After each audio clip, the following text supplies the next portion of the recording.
Assalamu alaikum ‘yan uwa na wannan gida, muna ma kowa fatan alkhairi.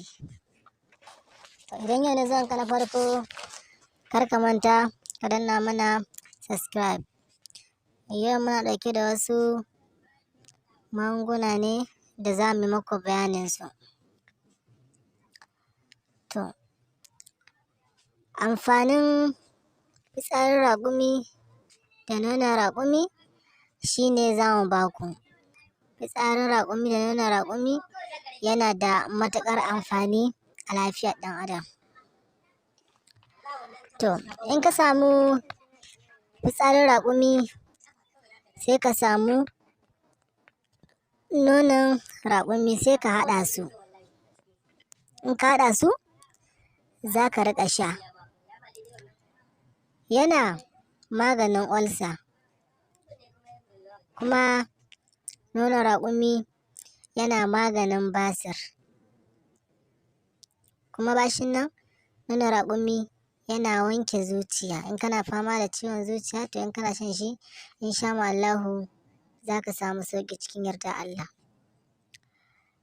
Ga mai fama da lalurar hawan jini, to shi ma sai ya samu nonon raƙumi da fitsarin raƙumi sai ya riƙa sha. Ko hepatitis, matuƙar kana shan nonon raƙumi da fitsarin raƙumi, to insha Allahu za ka samu sauƙi cikin yardar Allah. Yanda aka so a yi amfani da shi, a sati za ka sha sau 3 ne. Son samu a wata, son samu ka sha tsawon wata guda.